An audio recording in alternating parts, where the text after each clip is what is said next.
All right, welcome guys. Welcome back, guys. In our next section, we're going to talk about campus LAN connectivity. Specifically, we're going to be talking about VLANs and trunking and layer 3 routing between VLANs, what we call inter-VLAN routing. We'll take a look at router on a stick. We'll take a look at routing between SVIs and traditional routing. And that's what we're going to focus our attention on in this particular lesson. This is going to be a bit of a review from what you would typically see in your CCNA course, but we'll get into, again, some more details later on as we start to get into some more of the advanced topics. So what is a VLAN, right? VLAN is a broadcast domain. It is a logical manifestation of a broadcast domain which allows us to virtualize a layer 2 device into multiple layer 2 devices. All right. It's a grouping of clients or hosts that share a common subnet, maybe common services or a common function. How you decide to define the VLAN really could be based on the role, the job role of the individual within the VLAN, the purpose of the VLAN itself. We can see the job role description here. The IT VLAN is VLAN 2. That's in subnet 10.0.20/24. The HR VLAN is in VLAN 3, which is 10.0.30/24. The sales VLAN, the VLAN 4, and so on. All right. Now, like I said, depending on what your topology looks like, depending on how you decide to segment your networks, whether you're doing routing at the access layer or whether you're doing routing at the distribution layer, will depend on how you decide to implement your VLANs. For example, you might have 4 or 5 or 6 different VLANs for the IT department because you're doing routing to the access layer and you need to make sure that those VLANs exist on multiple access layer switches. How do we improve network performance and security and reliability? Well, a VLAN is a separate broadcast domain. It's a separate logical subnet, which means it needs its own address space, and the devices that are part of that particular VLAN are going to act like independent devices in essence, right? And the only way that we can communicate from one VLAN to another is through the use of some sort of routing process or routing function. So a VLAN allows you to implement routing between these different broadcast domains because it's required in order for us to communicate. And because we're doing routing between the different broadcast domains, we also have the capability of being able to implement access control and security between those broadcast domains. So we can have routing functions that we can where we can apply filtering. We can do access control lists. We can do VLAN filters, etc., that allow us to control how the traffic is moved from one VLAN to the other. All right. Like I said in our initial lesson, a VLAN could exist on an individual switch if we're doing routing to the access layer, or it could span multiple switches if we're doing layer 2 switching as opposed to layer 3 routing. It can include a building, a single set of hosts, multiple switches, and so on. The requirement, though, like I said, is in order for us to communicate from one VLAN to another, we have to have some sort of inter-VLAN routing process. Traditionally, that would have been kind of a traditional router that might have multiple physical interfaces, each interface being tied directly to that appropriate VLAN, and then we would actually use those links to route between the VLANs. But that doesn't really scale well.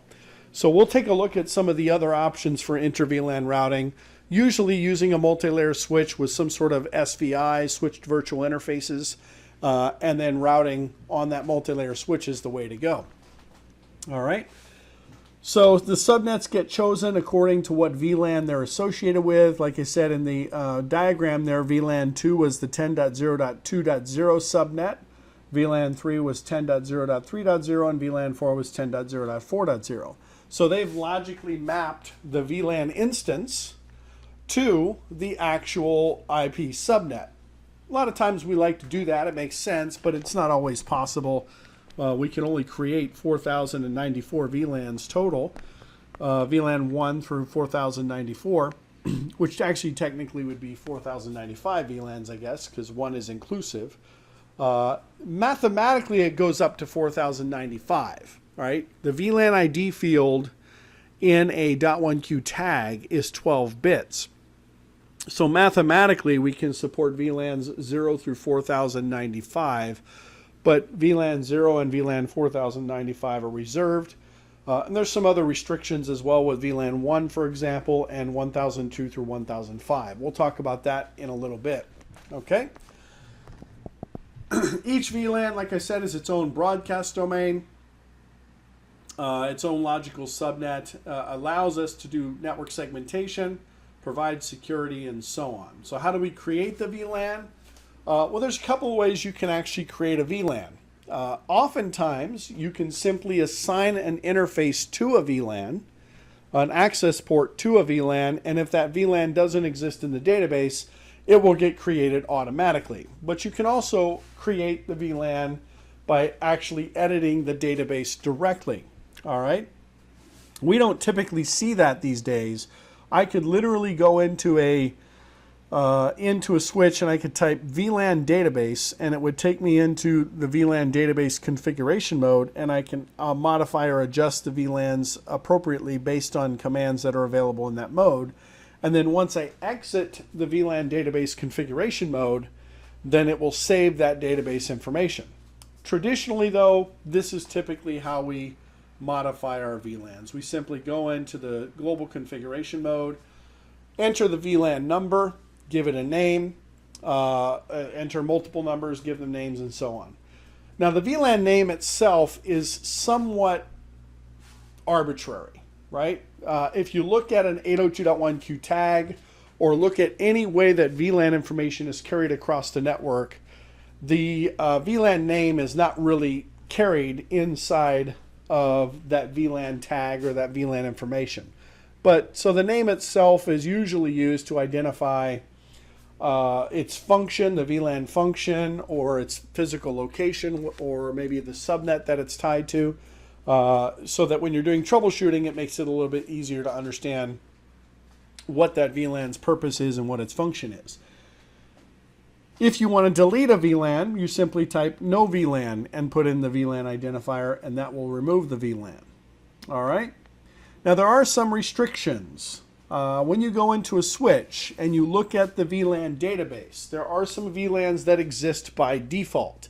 VLAN number 1, which is the default VLAN, that is the port that that's the VLAN that all the ports are assigned to by default. All the interfaces are a member of VLAN 1 by default. VLAN 1 cannot be disabled, it cannot be shut down, it cannot be renamed, and it cannot be deleted. So it exists by default.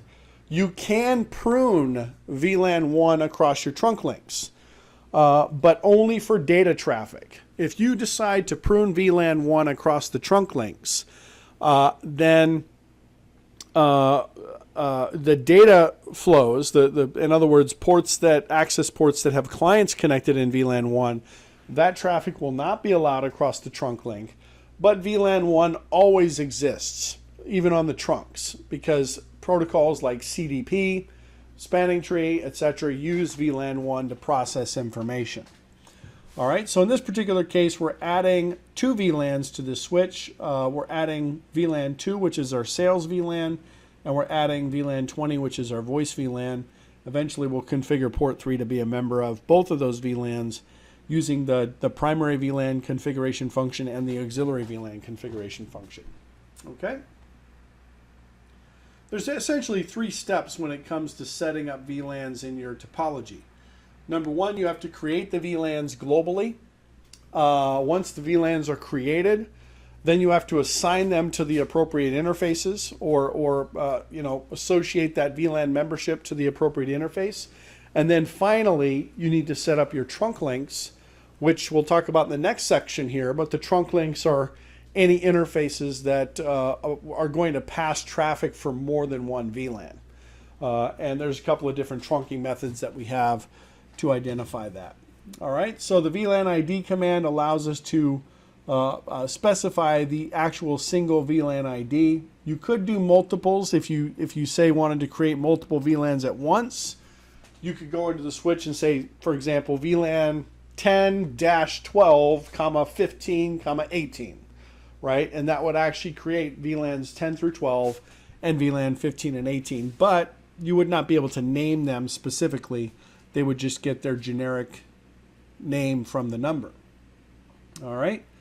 The name itself is an ASCII string that contains up to 32 characters in length, and it cannot contain any spaces. So it can have dashes and underscores and some special characters, but it's pretty limited as to what the name can be. It does have to be unique, right? You can't have VLAN 10 and VLAN 20 with the same name. That's not allowed. But the name is locally significant to the switch as well. All right. Unless you're running something like VTP, the VLAN trunking protocol, the name would be propagated with the VLAN information. Like I said, VLAN 1 is our default VLAN. We have essentially two ranges of VLANs that exist on a switch, what we call the normal range. And the normal range is from 1 to 1001. Those VLANs are going to be stored in a database in Flash called VLAN.dat. Assuming you're running VTP mode client or VTP mode server, transparent, there is no VLAN.dat. The VLAN information is going to be stored in the running config and conversely in the startup config. Some switches actually allow us to go beyond this normal range of VLANs into what we call the extended range, which is 1006 through 4094. Mathematically, it's 4095, but again, 4095 is reserved. There is no actual functional difference between the extended VLAN range and the normal VLAN range. They provide the same function, which is to create these broadcast domains. It's just a matter of whether or not those VLANs can be propagated using VTP. VTP version 1 and 2 do not support extended VLAN propagation. VTP version 3 does. So if you're running VTP version 3, you can actually propagate VLAN information with the use of VTP. But otherwise, those VLANs pretty much operate the same way. All right. Now there is something that I will demonstrate when we go into the lab exercise a little bit later on, and that has to do with the VLAN allocation policy on a device. It's something that I always discuss.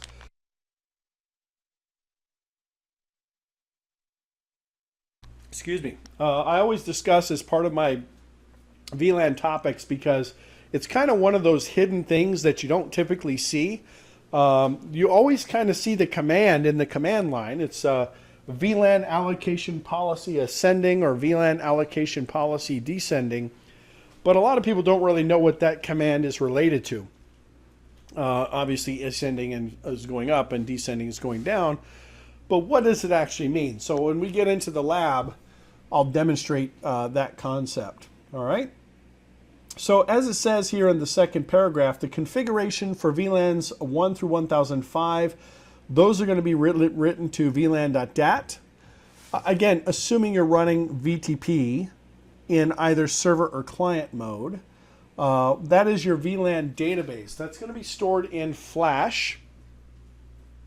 And if you do a directory Flash, you could see the VLAN.dat file. What's not stored in that database, though, is the actual interface configurations. Just the global VLAN configurations are stored in VLAN.dat. If I use the show VLAN command, I can see the VLANs that are created on the device.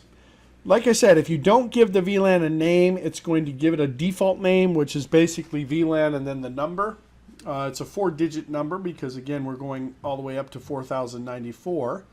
But in our particular case, we actually created the VLANs and then gave them a name based on that. All right.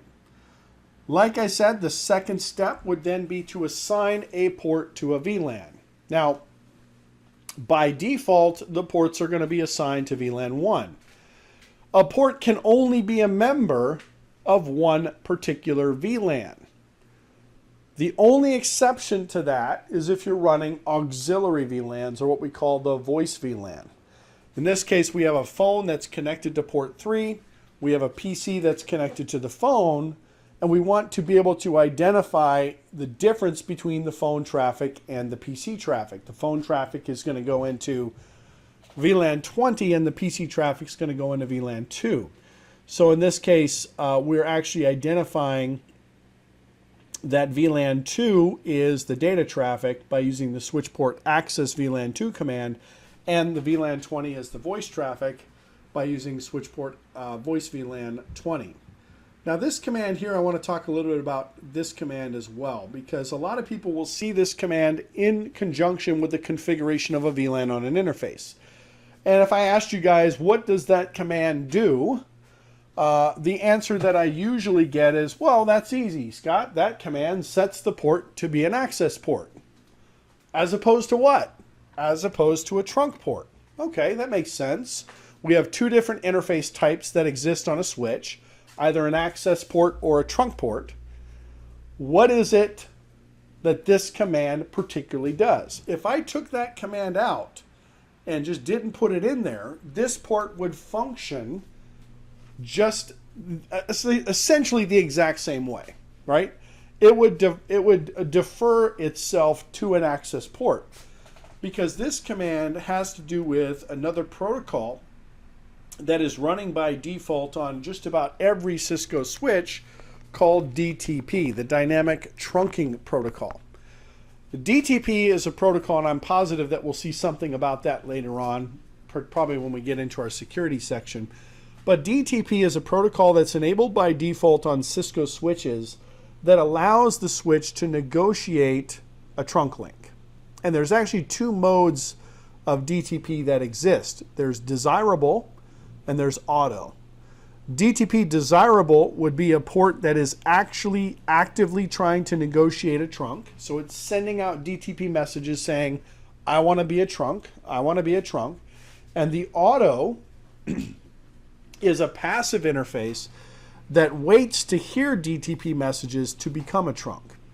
Now, the idea with this protocol was that we could take a distribution layer switch, you know, a kind of a higher end distribution class switch from Cisco, which is probably going to be running DTP desirable, and we could plug it into an access layer switch, which is probably running DTP mode of auto, and the distribution switch would instruct the access layer switch to form the trunk.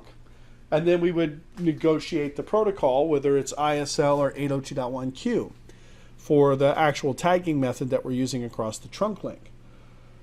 That command, Switchport mode access, does force the port to be a static access port, meaning that it can never be a trunk, but more importantly, it disables DTP. That's the most important piece. Because think about, there's a couple of steps here, but if you think about the vulnerability that exists with DTP, there's two protocols that are enabled by default on a Cisco switch for the most part. There are some switches now that ship with these features turned off, but there in the past have always been switches that have these features turned on, which is one is DTP and the other is VTP. So with both of those protocols turned on, which used to be the default, I could simply plug in a laptop, open up my Kali Linux platform, open up Yersinia, and start generating DTP messages, and then that link to that PC would become a trunk. Which means now all I have to do to start attacking hosts in multiple VLANs is to start tagging my frames on that interface and then allow the switch to process those frames as tagged frames, and I can implement my denial of service attacks or my spoofing attacks or whatever I want against the entire network on across every broadcast domain.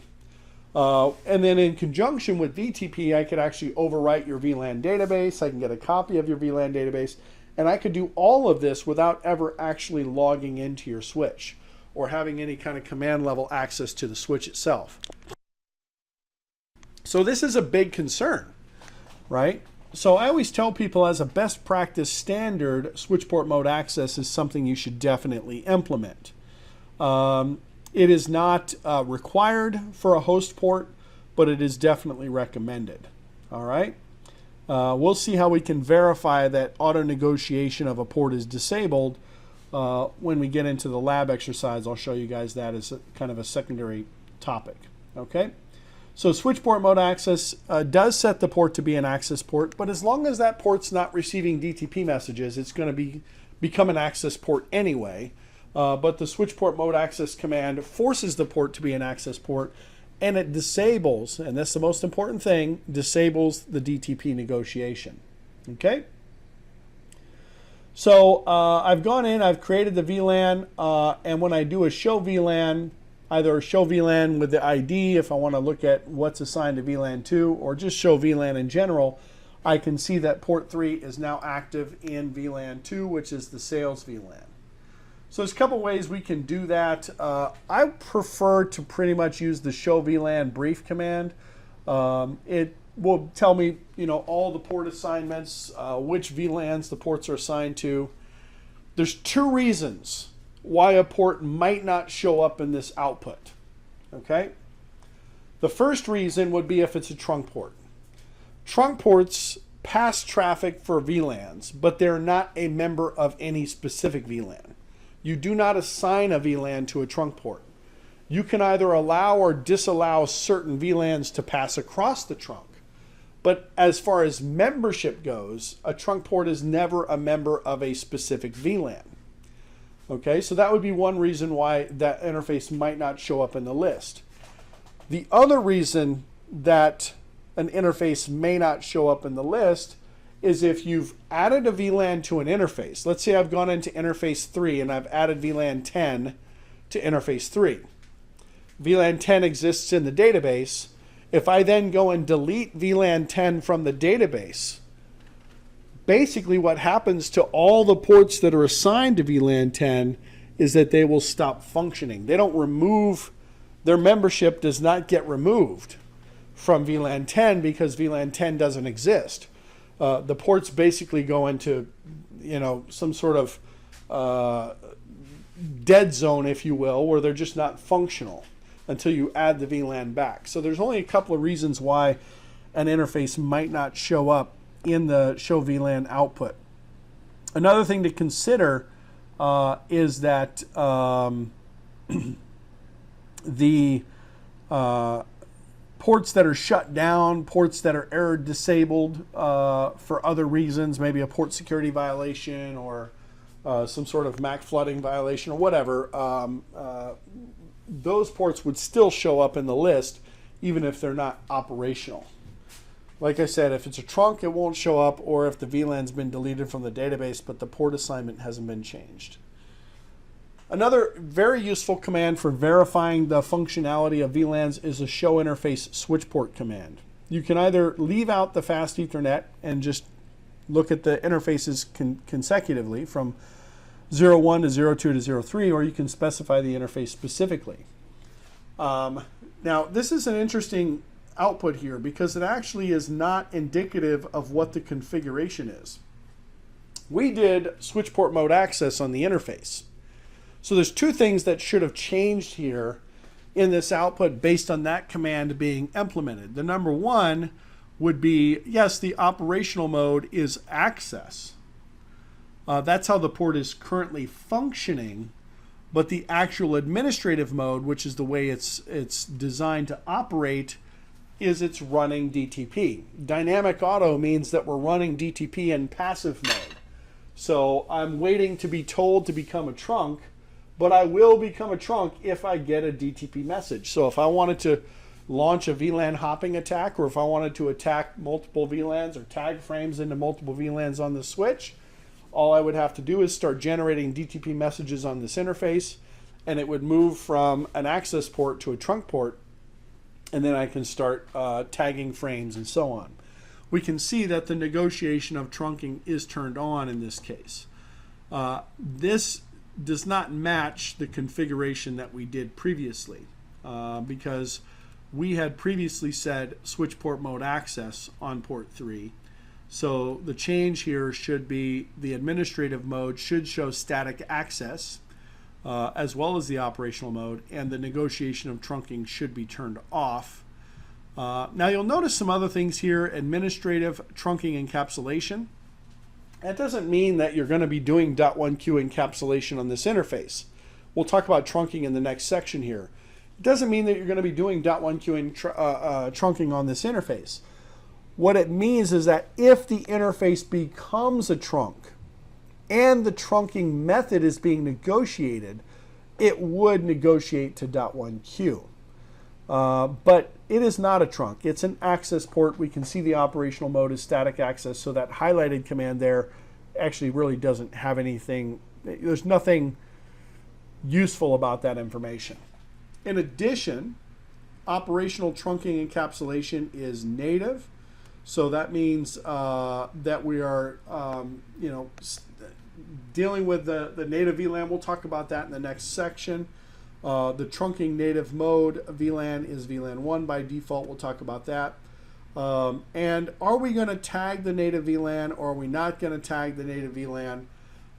That's disabled. You can actually enforce the switch or instruct the switch to tag not only the non-native VLAN traffic, but as well as the native VLAN traffic. That's a global command that you can implement so that if you want all the traffic to be tagged. Okay? I'll show you guys that a little bit later on as well. So very, very basic setup here. I mean, VLANs in general are relatively easy to manage, easy to implement and configure. There are a few caveats, like I said, and when we get into the lab exercise, I'm going to show you a couple of things to watch out for when you are configuring VLANs that's kind of secondary to the lab exercise itself. All right, which command assigns a port to VLAN 20? Switchport access VLAN. Switchport access VLAN and then the VLAN ID. All right, by default, that would move it out of whatever VLAN it was previously assigned to. If I did a no switchport access VLAN 20, the port would then move back to VLAN 1. Okay? So what about trunking? What is a trunk? What is a .1Q trunk? What is the purpose of a trunk? Well, here's the bottom line. Any interface that has to pass traffic for more than one VLAN has to be a trunk. Okay? I'm not talking about routing between VLANs. We see kind of three lines between these two switches here. They're really virtual. Those aren't physical lines. I guess in this case, they are representing them as physical lines because they're trying to demonstrate the fact that, hey, if I want the green host to talk to the green hosts, I have to pass the green traffic across between the switches. And if I want the orange host to talk to the red host to talk to the red host, I have to have a separate link for them, and a blue host to blue host, a separate link for them. Well, we know that's not going to scale very well because we could potentially have hundreds of VLANs. We're not going to have hundreds of inter-switch links to be able to pass that traffic. But the reason that I'm kind of identifying what is a trunk and what is not a trunk, because just because it's a switch-to-switch connection does not necessarily mean it needs to be a trunk. Most of the time it is, because most of the time we are passing traffic for multiple VLANs, but it doesn't mean that it has to be, right? It doesn't necessarily have to be a trunk. The bottom line is, look, if any interface needs to pass traffic for more than one VLAN, you need to make it a trunk. So that could be a switch-to-switch link. It could be a link that goes to a server. A lot of times a server is running, especially a VMware or ESXi host is going to have a lot of VM hosts attached to it, and there's a vSwitch inside that server that allows us to do tagging and trunking, and we identify traffic flows from those different devices. In that method as well. So, like I said, any interface that needs to pass traffic from more than one VLAN needs to be a trunk. There's another scenario where you might have a trunk, and that would be if you had like a router on a stick, right? Router on a stick is where you have a link to a router. The router has sub interfaces, and the purpose of the sub interface then would be to act as the default gateway for each of the individual subnets, and then we would have a trunk link going to the switch to pass traffic for those VLANs so that we could do inter-VLAN routing. We'll see that in the last section of this particular chapter here, where we have our discussion about inter-VLAN routing. Now, when it comes to trunking, there's a couple of things I wanted to mention before I had to pause there. One thing is that when you assign a VLAN to a host port, okay, a lot of people believe that when the traffic enters that host port, right, let's say I've got port 3 assigned to VLAN 10, for example. When the traffic enters that port, a lot of people believe that the tagging for the traffic occurs at the port level, at the host port level. And actually, tagging is only existent across a trunk link. That's the only place that you're going to see tagging, is on a trunk link. The host port is a member of a VLAN. There's no doubt about that, but the switch maintains that information in the CAM table. That's why we have the VLAN ID specified in the CAM table for a particular interface. Does that make sense? So tagging is a way for us to identify traffic belonging to a particular VLAN, but only on the trunks themselves. And there's two different types of tagging methods that exist. ISL, which is Enter Switch Link. That was a Cisco proprietary tagging method that Cisco basically invented when they came up with the concept of VLANs. Cisco actually kind of started that whole process of setting up VLANs and configuring VLANs. And then 802.1q, which is the IEEE counterpart, right? 802.1q is the IEEE component of tagging, if you will. Most people today will use .1q. It provides the necessary tagging options, but the nice thing about .1q is it only adds 4 bytes of overhead to an Ethernet frame, whereas ISL encapsulates the entire PDU, the entire frame, so it adds 22 bytes of overhead for an 18-byte frame. So it actually more than doubles the size of the Ethernet frame. But at the time when this came out, that was the only method that existed to identify or differentiate traffic across the trunk link. That was all that we had available to us. So there are some switches that still support both ISL and 802.1q. So when you're setting up a trunk, you actually have to specify the tagging method that you want to use for that particular trunk link. Other switches that only support .1q, so in those configurations, you do not have to specify the tagging method because it's assumed to be .1q because that's all the switch supports. Does that make sense? So there's going to be a difference. I think you guys, some of you guys took the CCNP switch before. There was a lab where you had to set that up, and one of the switches required the encapsulation .1q command, and the other switch did not. That's because one of the switches supported both tagging methods. So, just to summarize, any interface that requires us to pass traffic from more than one VLAN is a trunk. Now, what is a trunk not? A trunk does not allow inter-VLAN communication. It only allows for intra-VLAN communication. So if I've got 10 different VLANs moving across a trunk, that doesn't mean I no longer need to have a router to route between those VLANs. I still have to have a router to route between VLANs in every case. Only the trunk just allows, if you kind of imagine it like a highway, and you've got a 4-lane highway, but there's a restriction. Trucks can only drive in lane 1, motorcycles in lane 2, small cars in lane 3, big cars in lane 4. Those vehicles have to stay within their lane, essentially, as they're moving through that highway. And then once they get off the highway, then they can move, to the proverbial router and go from one place to the other. That's kind of what we're talking about here. All right.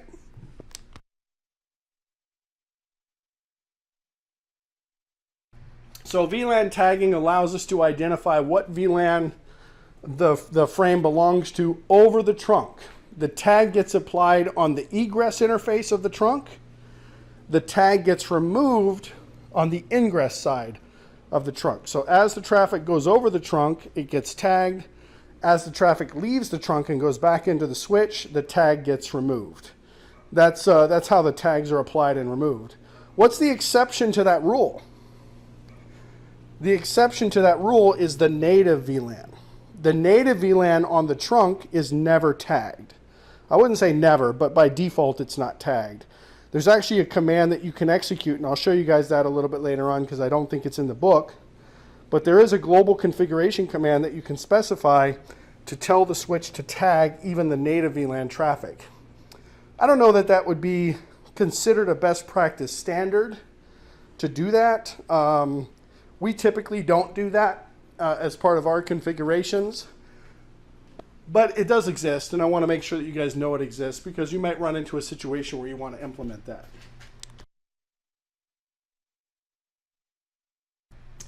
So again, as the traffic moves through the trunk, that VLAN ID is going to be attached.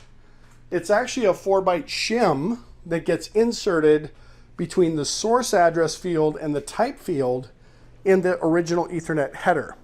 So it's a 4-byte field. It has and I'm sure we'll see a picture of this in a minute here, but it has a 2-byte type field.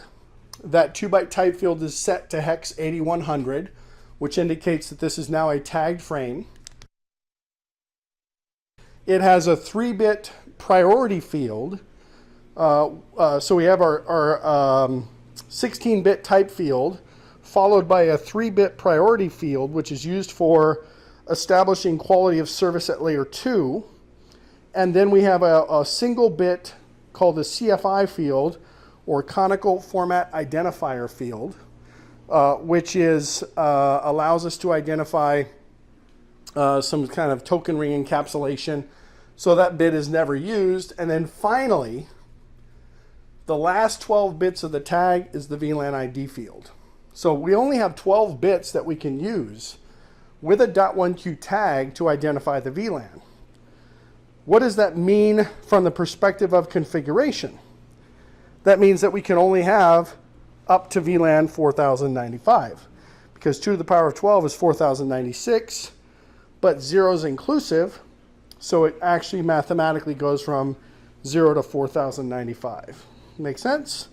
So that's our limitation, if you will, for actually specifying the VLAN number, and that's basically what our limit is mathematically, and that's an industry standard. It's not a Cisco specific thing. All right, there's still some differences between the different VLAN numbers, which we'll talk about a little bit later on, but that we are limited to those numbers. All right. So what is .1Q?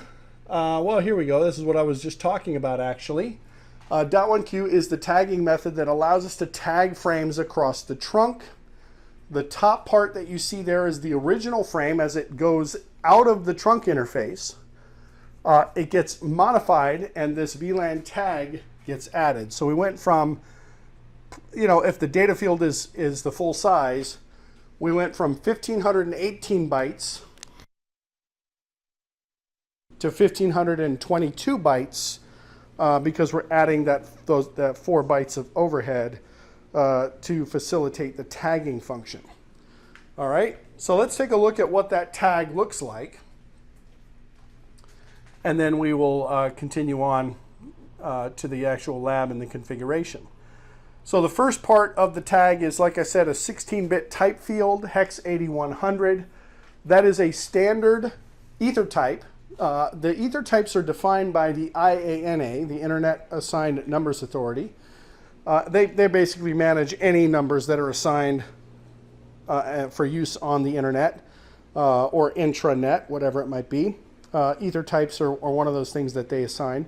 And 8100 is just to indicate to whoever's processing the frame, hey, this is a tagged frame, so make sure you process it as a tagged frame, either by removing the tag or or using the tag to make some sort of forwarding decision or filtering decision if you're doing some sort of VLAN filtering or whatever. Okay? All right. After that type field, we have our 3-bit priority field, which again is used for quality of service, prioritizing layer 2 traffic. We have a flag field, which is the conical format identifier field, or the CFI field. Basically, it's not used. It's token ring encapsulation is what it's related to. And then finally, the 12-bit VLAN ID field. Now, what about the native VLAN? By default, the native VLAN is VLAN 1, okay? That means that all traffic going across the trunk link by default in VLAN 1 is not going to be tagged. Now, there was a reason for this originally, why they had the native VLAN, what it was typically used for. In the past, we may have had a device between our switches, like a hub, to extend our segment length, or some sort of layer 1 device to extend our segment length, and we might even have had some clients or hosts hanging off of that hub. Well, guess what? Those clients cannot see tagged traffic. They need to see untagged traffic, and hubs don't know how to deal with tags. So if a frame was tagged across the trunk and we happen to have a hub in between, the devices that are attached to that hub would not be able to process that particular frame because they don't know how to deal with tagged frames. So we had a native VLAN which allowed us to say, okay, for all the traffic that's in the native VLAN, we're going to not tag that traffic, so that if there are devices in between that need to see that traffic on a layer 1 device, they can process those frames as regular Ethernet frames, if that makes sense. Nowadays, we don't really use the native VLAN for that purpose. We typically will simply use the native VLAN to make sure that our untagged traffic gets black holed, right? Meaning that we're going to use it more of as a security mechanism to limit the traffic in our network to only tagged traffic. And that's pretty typical these days. So you would typically set the native VLAN to an unused VLAN. Now, what does that mean? Unused means that the VLAN is not assigned to any host ports. It still exists in the database, because you can't assign the native VLAN based on a VLAN that doesn't actually physically exist. So the VLAN has to exist in the database. It's just not assigned to any of our host ports. All right? The idea, though, with the native VLAN is that the tag is never applied. The top one, VLAN 50, we can see the source and destination MAC address, and then the tag is applied. In VLAN 1, because it's a native VLAN, the tag is not applied. There's a couple of rules with that native VLAN that are really important. Number one, the native VLAN has to match on both sides of the link. Now, there was actually a question in the new CCNA test about this. A couple of different things that could happen if the native VLANs don't match across the link. In some of the more modern switches, the port will actually error disable, and the link will stop functioning because it recognizes that there's a native VLAN mismatch. In other scenarios, though, where the port does not error disable, you end up merging those native VLANs together.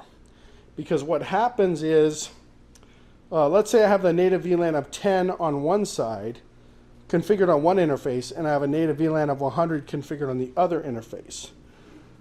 What's going to happen is all VLAN 10 traffic that's leaving the switch on the left side is not going to be tagged, which means it's going to arrive on the other side untagged, and the other switch will think that that traffic belongs to VLAN 100 because VLAN 100 is configured as the native VLAN on the other side.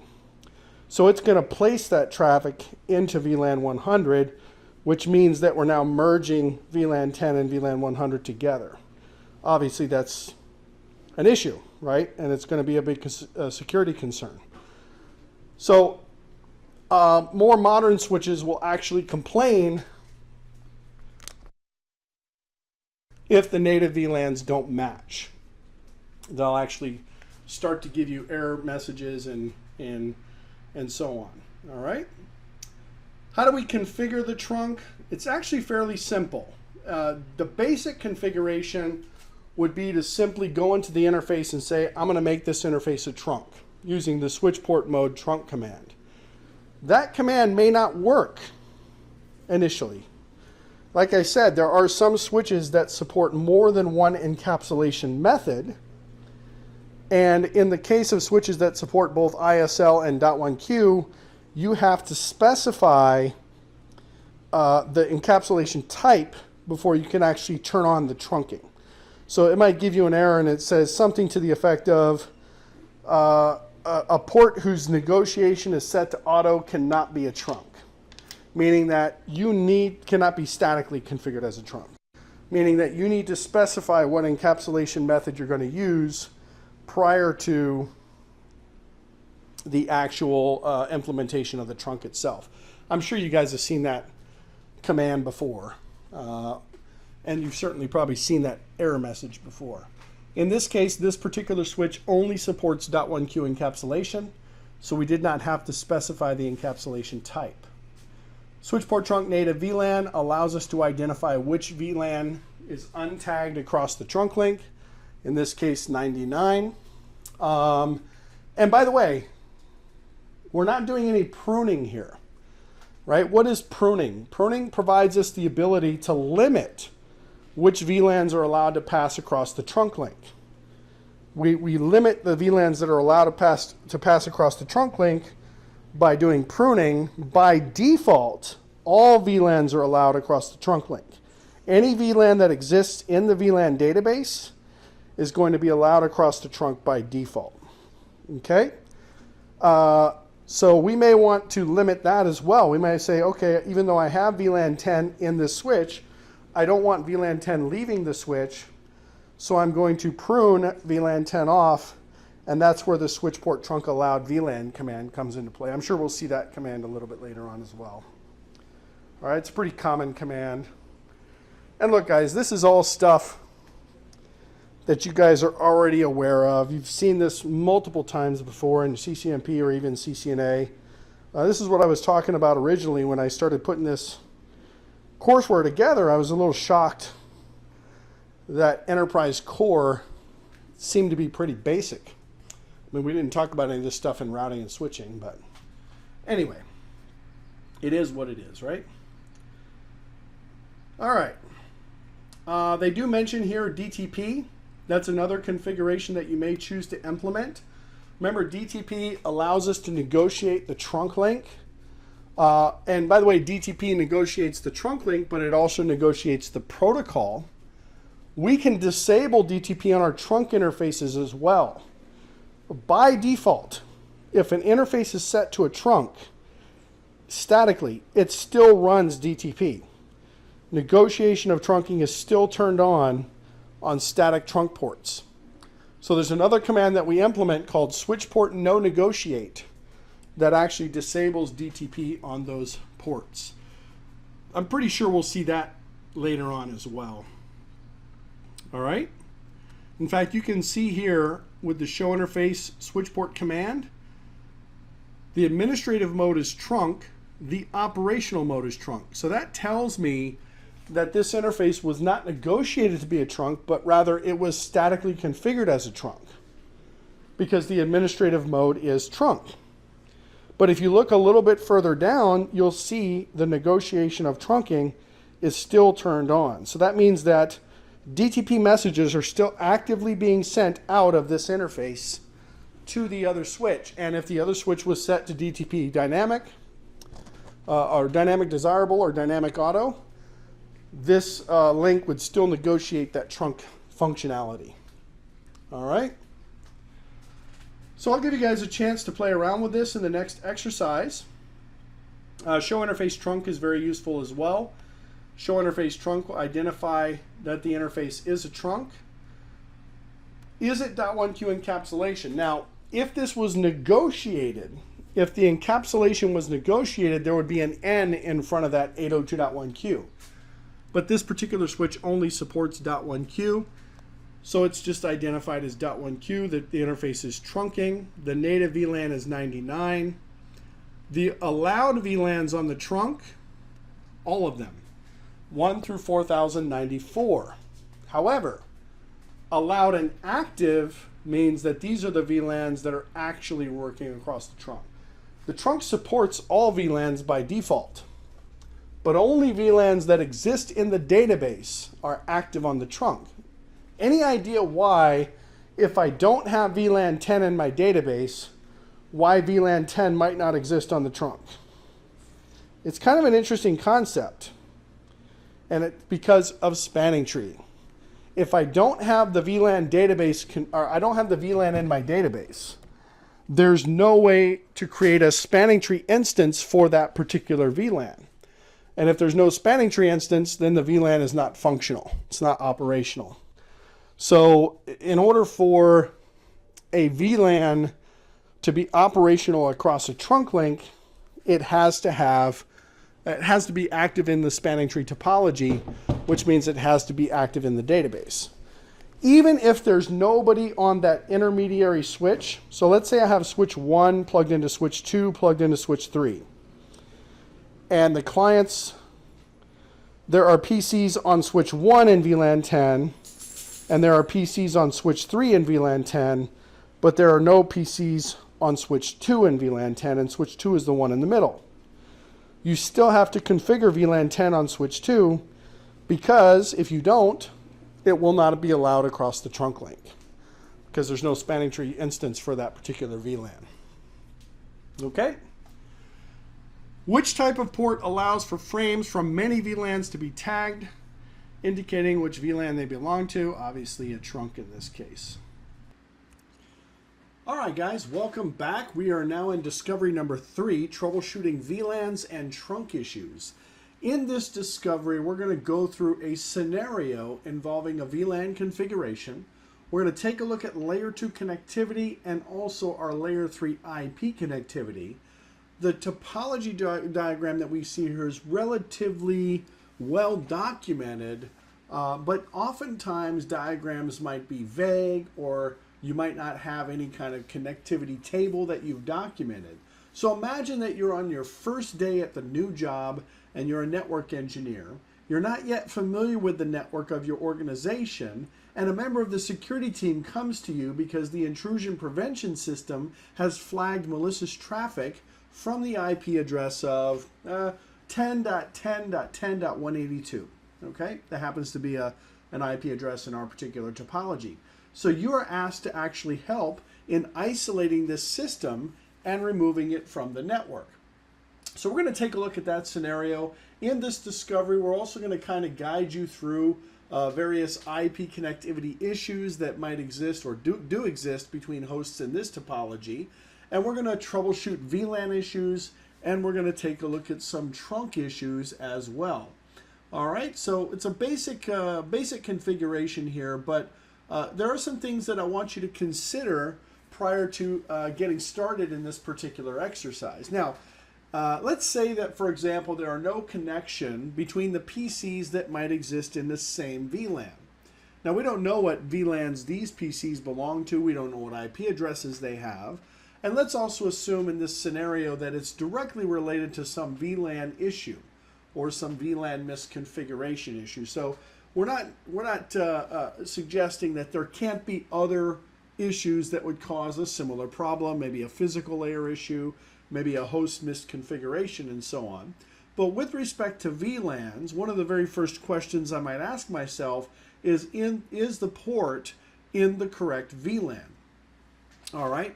And if it's not in the correct VLAN, how can we verify that? Obviously, one of the simplest and most commonly used commands would be show VLAN. We could do a show MAC address table as well, because if the clients are sending or generating traffic, their MAC addresses are going to be mapped to specific ports in a particular VLAN, and we might be able to identify what VLAN their host port is associated to in that case. So let's say that the ports we discover that the port is in the correct VLAN, but the PCs still can't communicate with each other. Now at this point, if it's specific to a VLAN misconfiguration, we've kind of limited on what the possibilities could be. One of those possibilities could be, for example, that somebody accidentally deleted the VLAN from the database, or or from the configuration. Because if the VLAN is not present in the database, the ports that are assigned to that particular VLAN will not function. They just simply stop working. They don't automatically revert to some other VLAN. They just simply stop working. So the solution in this case would be to go ahead and create the VLAN in the database.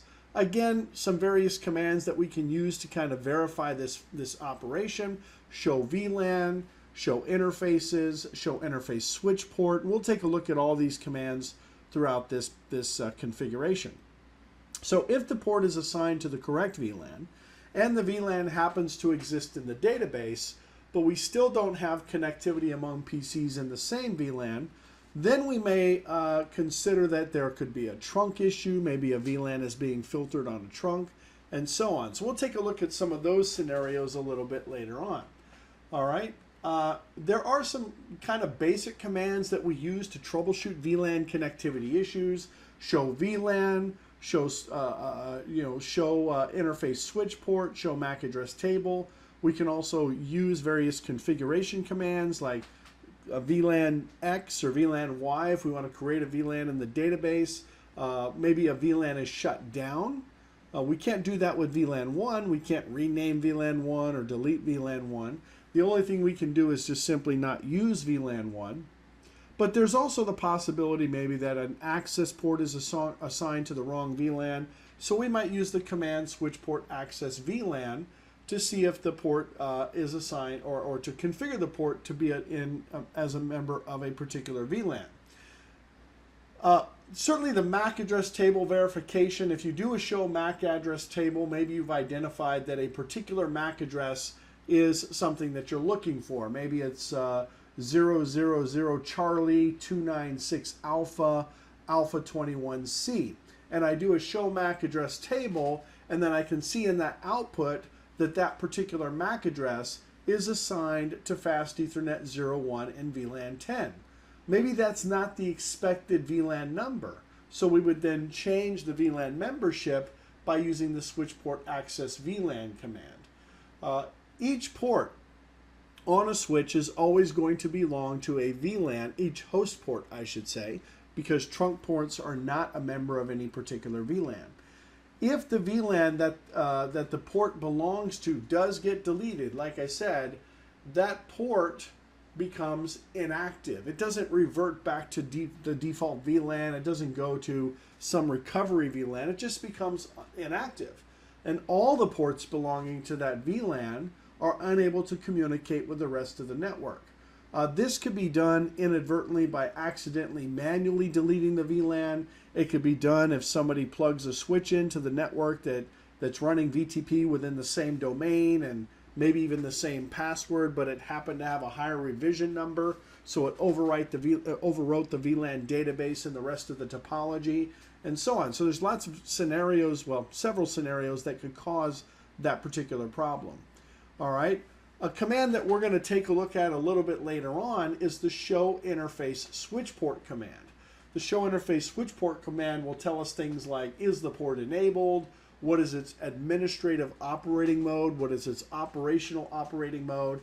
If it was running trunking, what is the trunking encapsulation protocol? Is trunking, operational trunking encapsulation including the native VLAN or not? Things like negotiation of trunking, what is the access mode VLAN, and so on. So that's a very, very useful command. Even private VLAN connectivity is something that we can verify with that command as well. Very, very useful command in troubleshooting and verifying VLAN configurations. So in this activity, our task is to go through a process of discovery. We are trying to find the system that's using the address of 10.10.10.182, and we want to disconnect it from the network because it's doing something that we don't want it to do. So we might assume that the VLANs are configured in some sort of logical pattern. Maybe we have a standard practice for particular ports on a floor or in a cubicle space or even in a building are going to be part of a particular VLAN, but we certainly can't assume that. So we need to go through different steps to verify our configuration. certainly one of the most basic steps that you can implement when you're verifying VLANs is to go into your switch and simply execute the command show VLAN. And we can see here that ports 2 and 3 are in VLAN 62. The VLAN does happen to be active, right? And one of the things I wanted to mention here, if I type VLAN question mark, I have the ability to apply an access map to the VLAN. I also have the ability to shut down a VLAN. So for example, if I go into VLAN 62, I have the ability to disable or shut down the VLAN. And there are some other things that I can assign to the VLAN that might cause it, maybe it's configured as an RSPAN VLAN, so it won't necessarily pass client traffic traditionally. So you do want to investigate maybe perhaps if there are other aspects of configuration that apply to a particular VLAN in the process. But we can see here, based on this configuration, that port 2 and 3 are in VLAN 62. Now, my recommendation obviously would not be to perhaps use a naming convention like this. You want to come up with some sort of standard naming convention that has some logical function or describes some logical function within your organization. The VLAN name is not carried in a .1q tag or even an ISL tag. The VLAN name is really locally significant to the switch, and it doesn't play a significant role in the configuration. But from a troubleshooting perspective, the VLAN name can offer a lot of insight as to what that VLAN is for. Maybe it's a voice VLAN, maybe it's a server VLAN, maybe it's even a voice VLAN in building 3, floor 5. It depends on whether or not you're routing towards the edge of the network or switching towards the edge of the network. But the idea here is that you want to have a consistent guideline for configuring VLANs across the enterprise, for naming those VLANs, and for allocating VLAN resources. If you have a disorganized set of VLANs, then it can be very difficult for you to perhaps troubleshoot or identify any issues in the particular network. Now, to determine which VLAN supports the network that belongs to 10.10.10.182, we can't really tell from this, right? We can't tell from this show VLAN output. And obviously that's because the name that we have applied to this particular VLAN, let me go ahead and scroll up here so we can see what I'm talking about. The name that we have applied to this VLAN doesn't really provide us any additional information, right? Maybe the 10.10.10 subnet is our data VLAN, or it's our users in building 3 or something to that effect, and we know that because of our experience in working in the organization or basic documentation. So a name of the VLAN perhaps should reflect that information. All right. So one of the ways that we can obviously identify what subnet is tied to a particular VLAN is we can go into our router and we can do a show IP interface brief, and we can see what IP addresses are tied to what particular ports. In the case of this router, we have 3 interfaces that are configured. Subinterface 0021, which is the 10.10.1 subnet, and then subinterface 0.0/0.134, which is the 10.10.10 subnet. So we know that it's tied to VLAN 134. Actually, we don't technically know that, right? Because the subinterface number doesn't necessarily have to match the VLAN number. Now, that's again another kind of configuration that I might apply in my organization. Let's go ahead and create a subinterface number that matches the VLAN number, so I can look at an output like this and I can say, oh, that makes sense. That should be part of VLAN 62. If I did a show run, in this case, on that interface, show run interface gig 00.134, I can see in fact that that interface is not tied to VLAN 134, it's tied to VLAN 62. So as a good practice, or good measure of practice, maybe perhaps in the future I might decide to create a subinterface that matches the VLAN. Now, with regard to the encapsulation .1q, this is a router, right? Routers operate at layer 3 of the OSI model, and they don't necessarily care about VLAN tags. In fact, the VLAN tag is completely irrelevant for the traffic that is coming into the gig 00 interface from the network side, right? The tag is really there for the switch's purpose, because on the other side of this physical link, there is a switch port with a trunk, and specifically a .1Q trunk.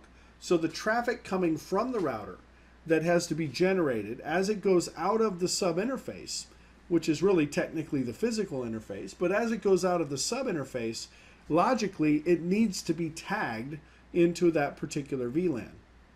So that's why we have the encapsulation.1Q command here to specify how frames are supposed to be encapsulated as they leave the interface. And it's just a standard 802.1Q frame that we talked about in the lecture portion of the course. So I'm going to do a quick ping. I'm going to make sure that the router can actually ping 10.10.10.182. And sure enough, we can ping that.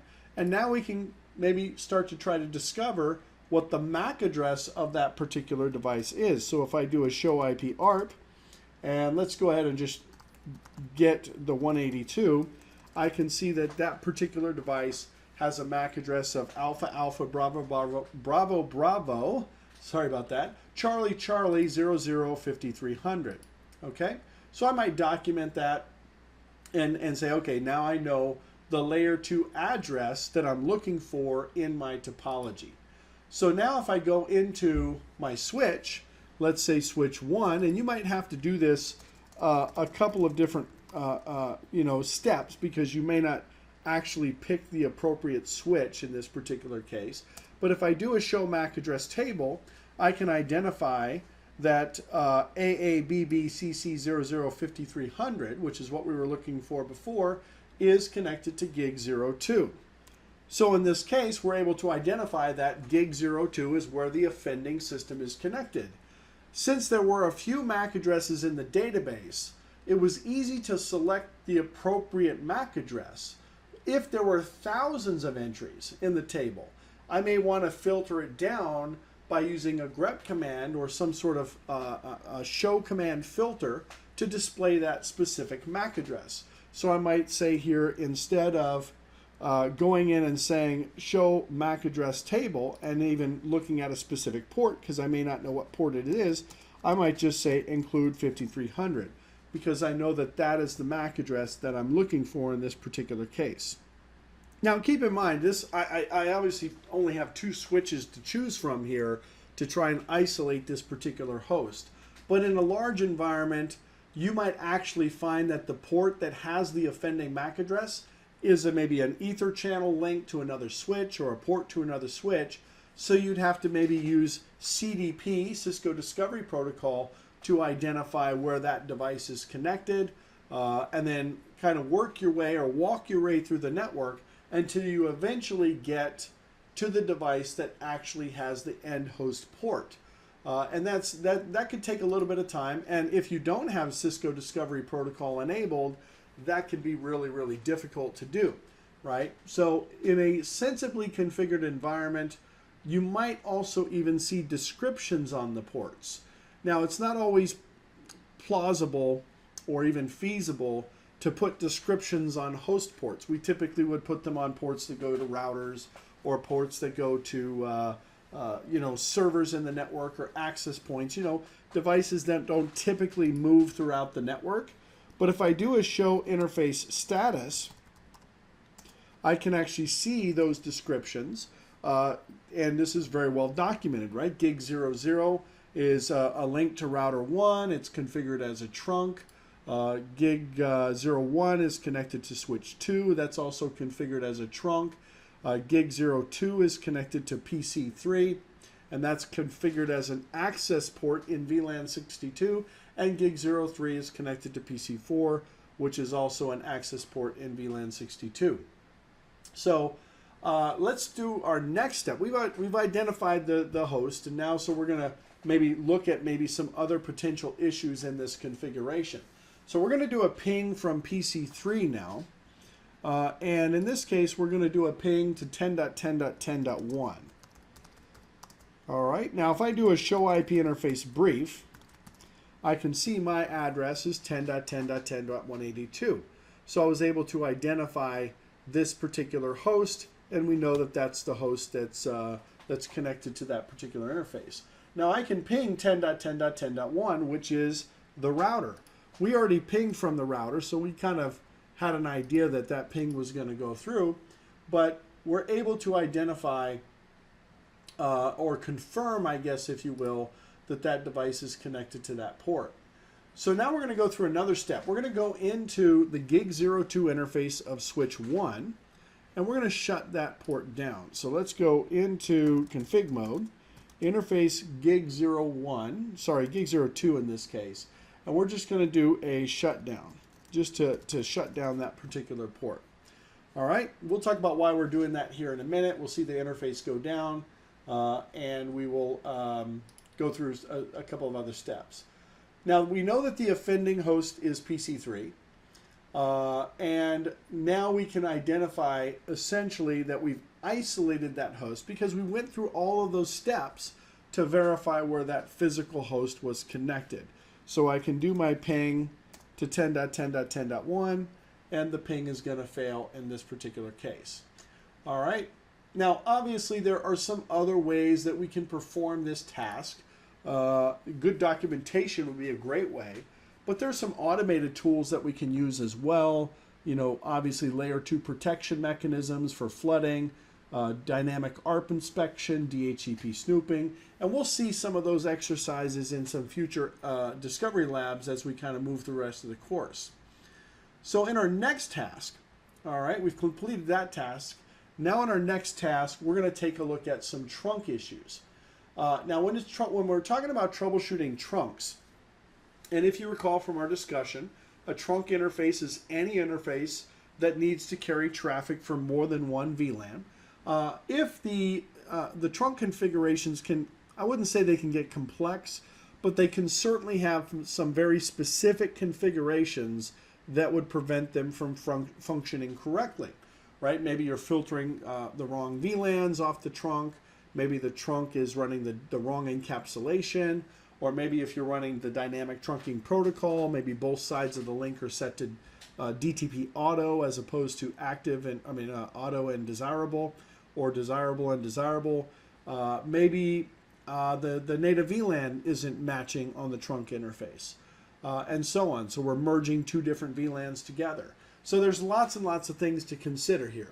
All right. One of the questions that we might ask is, the local and peer native VLAN match, right? Are we getting an indication, and we've been seeing some syslog messages pop up, that there is a native VLAN mismatch.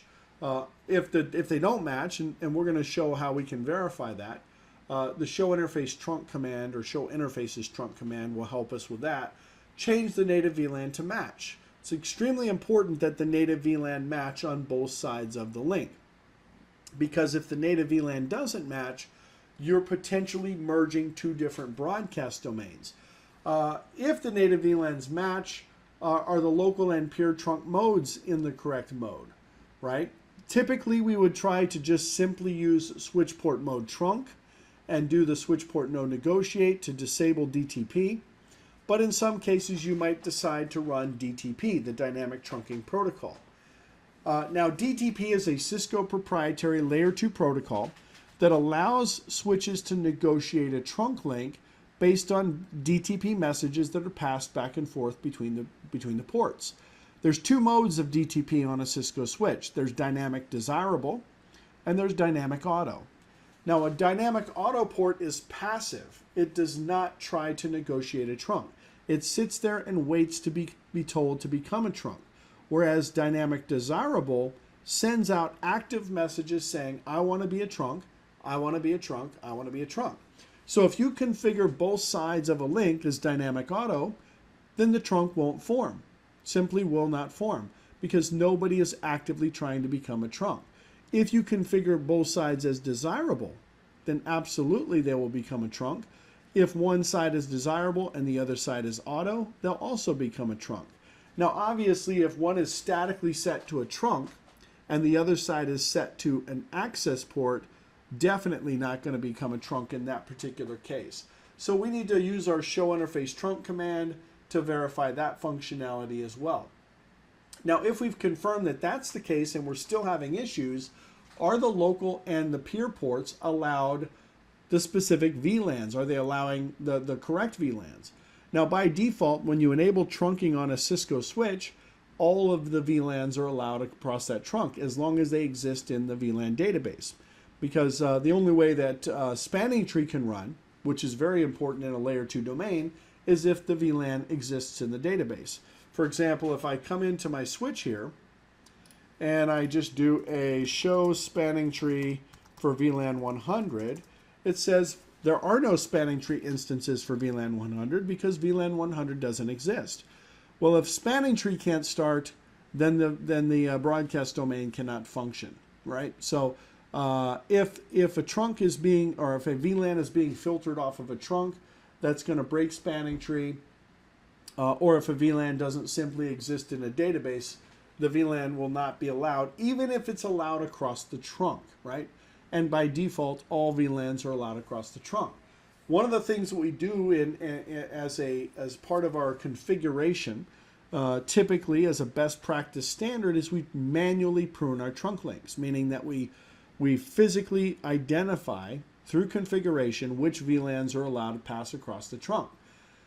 We need to make sure that matches on both sides as well. And again, we use the show interface trunk command to verify that. All right. So we'll take a look at some of those in this task. We'll take a look at some of those concepts and see what it looks like in our particular topology. So let's say, for example, we have a native VLAN on one side of the trunk that was accidentally changed to VLAN 2. Now, if one end of the trunk is configured as native VLAN 1 and the other end of the trunk is configured as native VLAN 2, a frame that gets sent from VLAN 1 on one side of the switch actually gets received by VLAN 2 on the other. And it has to do with how the tagging occurs and how we're managing that traffic on the ingress and egress ports with those native VLANs configured.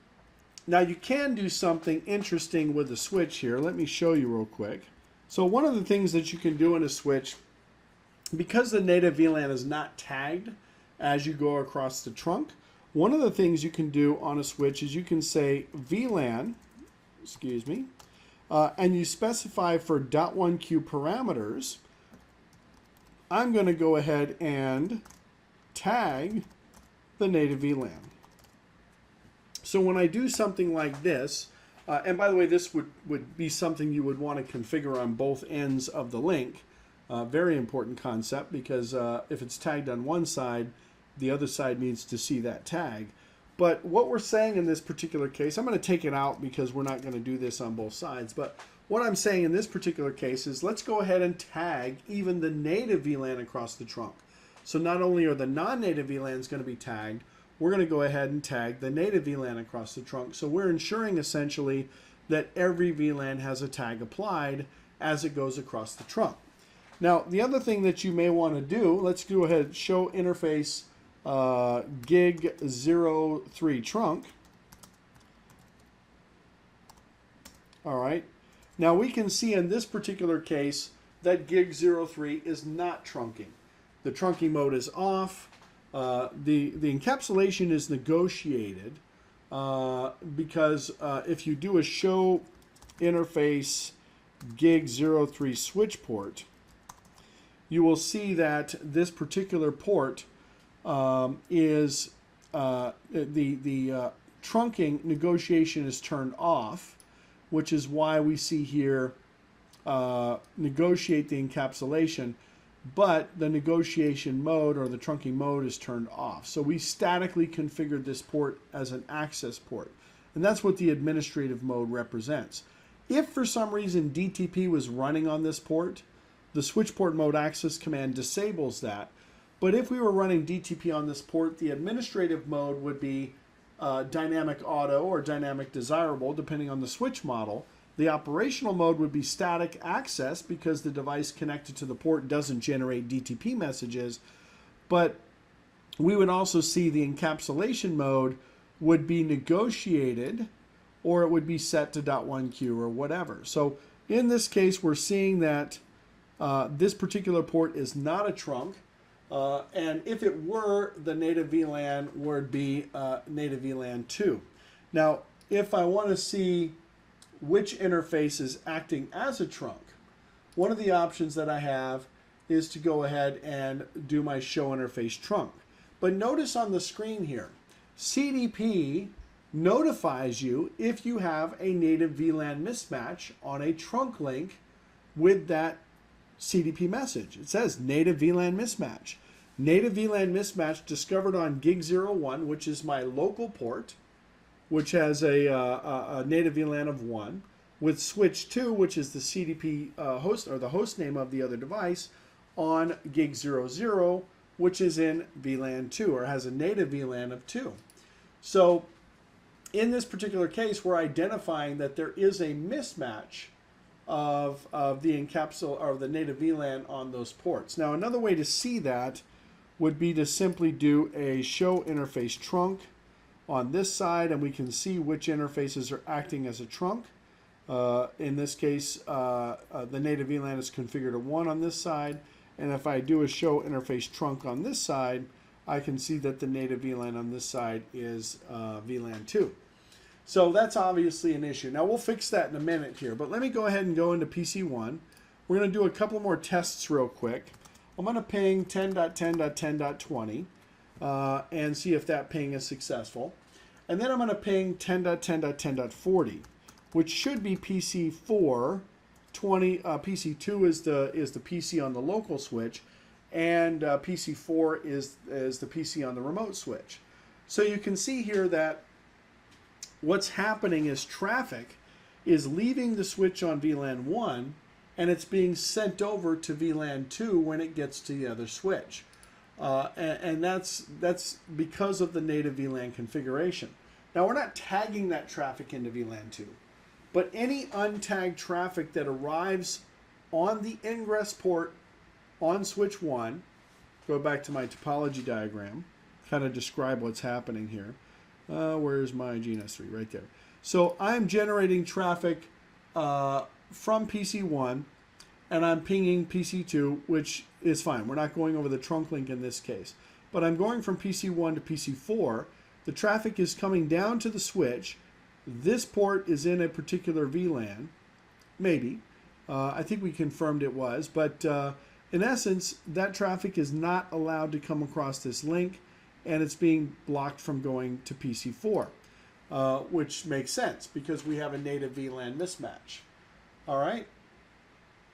Now, if I go into my switch 2 and I run the command show CDP neighbors, I can see what devices are connected to what ports. PC1 is connected to port 1, and if I do a quick show VLAN, I can see that that port is in VLAN 62. All right, so we're kind of going through our discovery.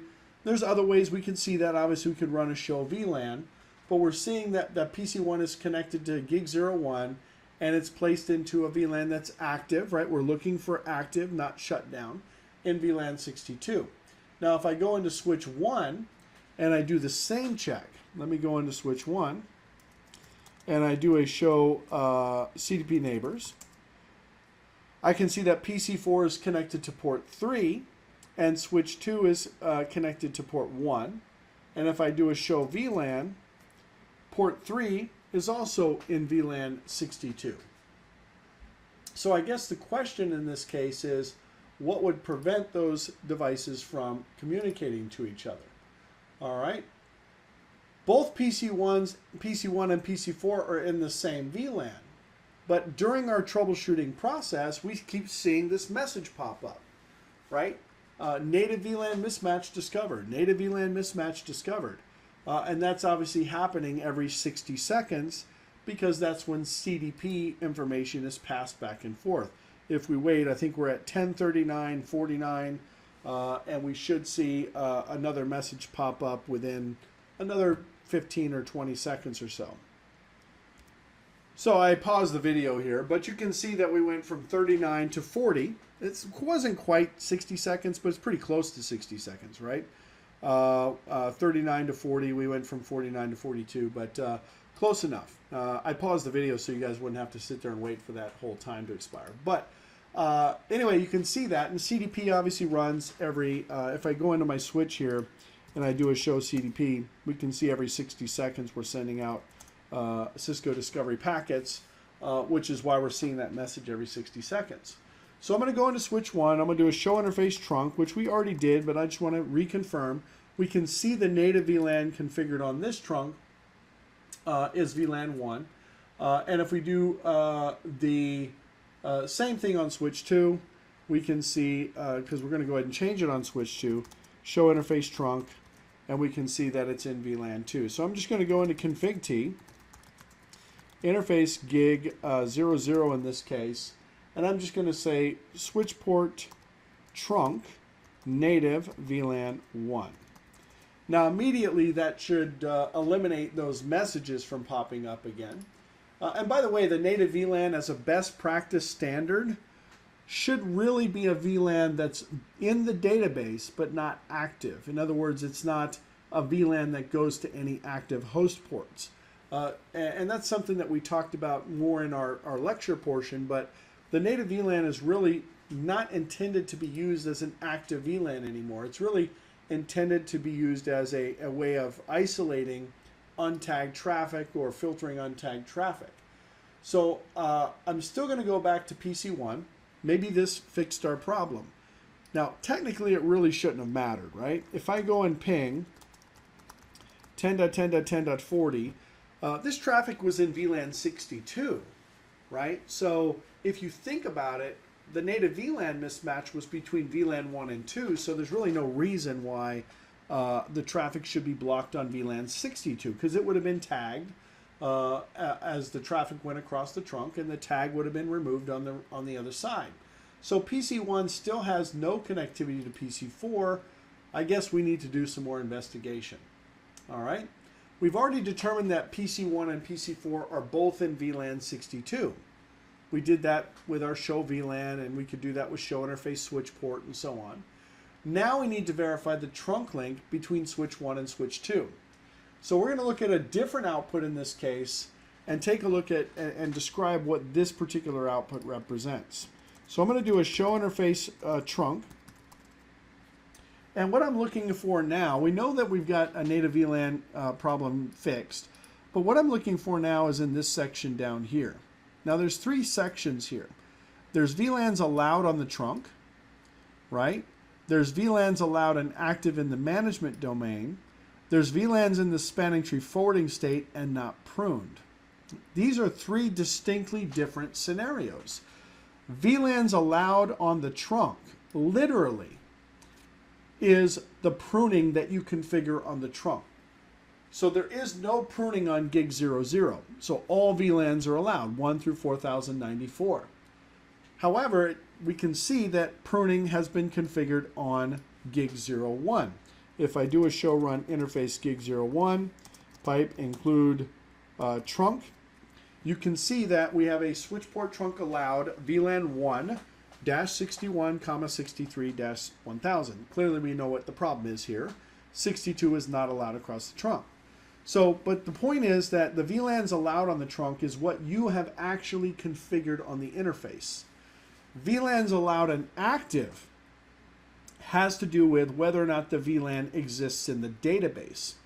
So even if the switch is in your topology and that switch does not have hosts in a particular VLAN, maybe it's a middle switch between two other switches, and we have VLAN 62 on the left switch, we have VLAN 62 on the right switch, right? And we have clients that are connected in those VLANs, but the middle switch, which is a trunk link between the both switches, doesn't have any clients in VLAN 62. So I decide, well, I'm not going to go ahead and create VLAN 62 on that switch because there's no clients in VLAN 62. Well, guess what?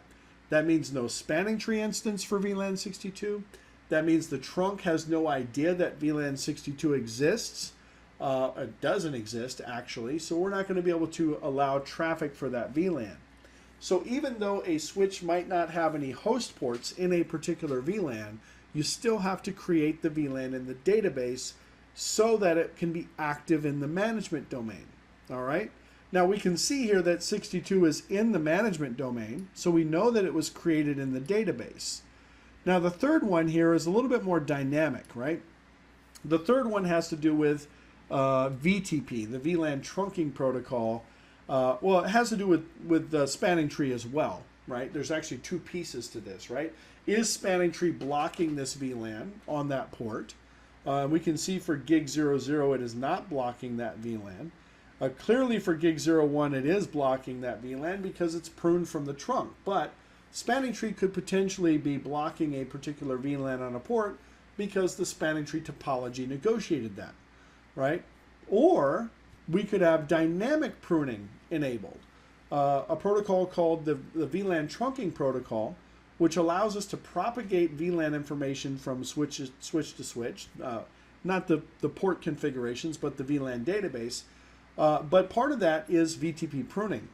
And a switch can actually dynamically prune a VLAN off of a trunk if it decides that it doesn't need to see any traffic for that particular VLAN because that VLAN is not configured on any host ports and there's nobody that needs to hear that traffic.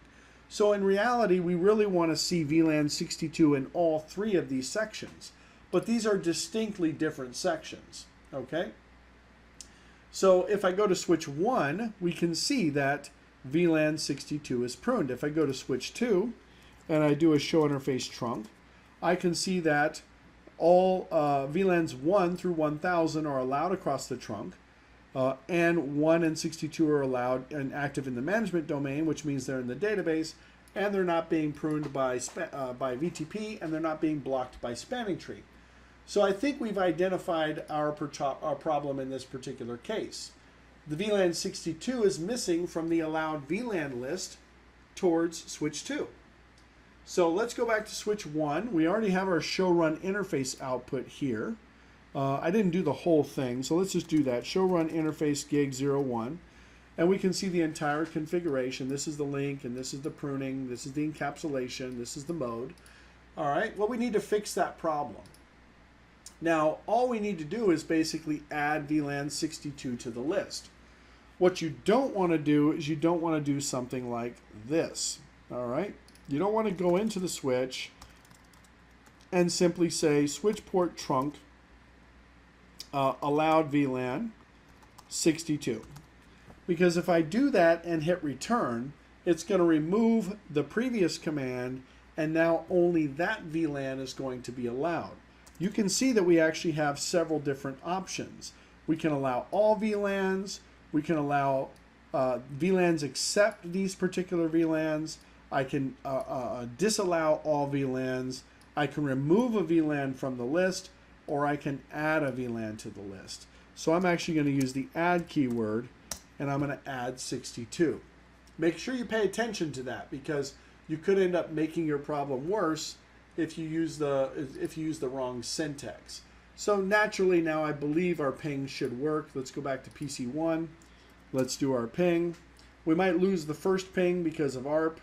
Let's see, it should come up here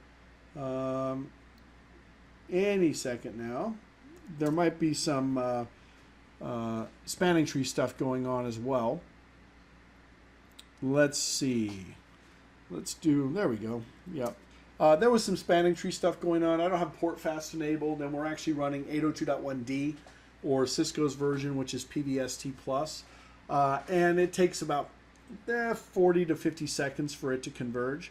We'll get into that in another discovery later on. So the ping finally worked, and we have reachability. Okay?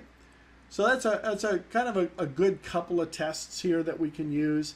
I know this is for a CCNP level course, this seems kind of basic, but really these fundamental concepts are really important. When I did my CCIE route switch, we had stuff like this in the initial troubleshooting section, something that seems very, very basic. Cisco wants to know that you're capable of handling that because it oftentimes comes down to these very basic concepts. Now, I do want to show you one more thing that wasn't part of the discovery. there is a command in the running config called VLAN internal. It's a global command, VLAN internal allocation policy. And you have two choices here. You can say ascending or you can say descending. Now, this particular command is kind of in a lot of switch configurations by default, but a lot of people don't really know what the command is all about. You know, what does it do? Why do we have this command? And, you know, it kind of suggests that there may be some sort of dynamic allocation of VLANs for something, but we don't really know what. So one of the things that you have the capability of doing in a switch is you have the ability of making that switch layer 3. All right. And you have the ability of configuring switch ports as layer 3 ports. Now I'm going to show you a command here, show VLAN internal usage. And we're going to take a look at this command now, and then we'll take a look at this command after I do a particular implementation. So let's say, for example, this is a multi-layer switch, and I've decided that I'm going to go ahead and configure one of my interfaces as a routed layer 3 port as opposed to a switched layer 2 port. So let's go do a show IP interface brief. And let's just go into gig02 in this case since it's not used. So I'm going to go config T, interface gig02, and I'm going to make this a layer 3 port by simply typing the command no switch port. All right. Now, what happens in this case is this interface gets turned into a layer 3 interface. So I can actually put an IP address on the interface. I can say IP EIG or IP OSPF 1 area 0 or whatever, if I can type correctly. So I can put routing commands on this interface. It's now a layer 3 interface. Now let's say I did that and I did that interface. I configured it. Weeks later or months later, I decided I want to create a VLAN. And in this particular case, if you do a show VLAN, we can see that we do have kind of the normal range of VLANs, which is 1 through 1005. But I do have, in this particular case, the ability to create all the way up to 4094. So I can go up into the extended range. So let's say I've decided that I want to use an extended VLAN. In this case, I want to use 1006 because maybe that's what we standardized on and that's what we use in other switches in the domain. So I go into create VLAN 1006 and I say the name is okay? And I hit end, and what should happen here, I did forget to do one thing. Let me do a show VLAN real quick. It created the VLAN for me, but let me do one more thing. Interface gig03, I forgot to do a no shutdown on that interface. So show VLAN internal usage, I should see, one more command, IP routing. There we go. And I should see, that's interesting, show run interface gig03.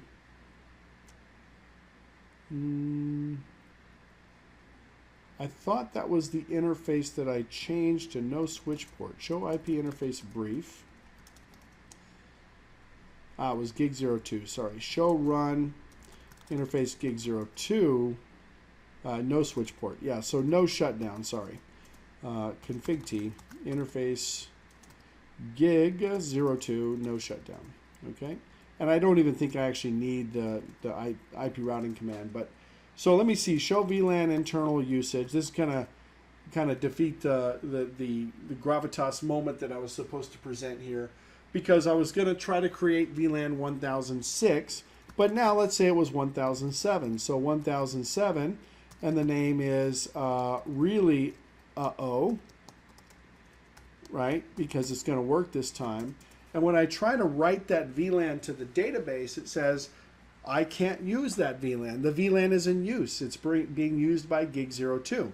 And then you go look at gig02 and you say, well, there's no VLAN 1007 assigned to gig02. And it's not even a layer 2 port. It's a layer 3 interface. Well, what the switch is doing And I don't need to get into the specifics of why this is the case, but you know, when we set up layer 3 interfaces on a switch, typically we use something called an SVI, a switched virtual interface, like interface VLAN 10 or interface VLAN 100. And that's how we generate these layer 3 interfaces on our layer 2 device. Well, that's basically what's happening in this case. The switch is creating an internal SVI for that particular port that is now running layer 3. So, and it's doing that allocation in an ascending fashion. Remember that VLAN internal allocation rule that we set up, or the policy, ascending? And it starts in the extended range. Now, it would have been 1006, but I didn't have the port enabled, and I enabled the wrong interface in my attempt, my first attempt. But that's what the ascending policy means. The first one that's going to get assigned is 1006, then the next one 1007, 1008. So you have to be aware of that, because that's kind of an obscure thing that a lot of people are not aware of. Now, I could change that, include allocation. I could change that policy, so I could say VLAN internal allocation policy, and I only really have one other choice, which is descending. Right? So now if I went into interface gig 02 and I said Switchport, that would free up the do show VLAN internal usage. That would free up the VLAN. And then if I did no Switchport, it's now going to allocate 4094, and it's going to start allocating them in a reverse order from the top down. Unfortunately, we can't really specify a range maybe of VLANs that could be used for this internal process. It's either ascending or descending, and that's pretty much all you get. But just keep that in mind, because that's something you could run into later on, you know, and you're like, it's just, you're banging your head against the wall, like, I can't create this VLAN, and all of our other switches have this same VLAN. So I need to create this VLAN. Well, you're going to have to change your allocation policy, or maybe change your configuration guidelines to use a different VLAN, because the switch is allocating those extended VLANs for these virtual SVIs that need to be created kind of internally to be able to do the layer 3 functions on those interfaces that are acting as a no switch port, layer 3 interface.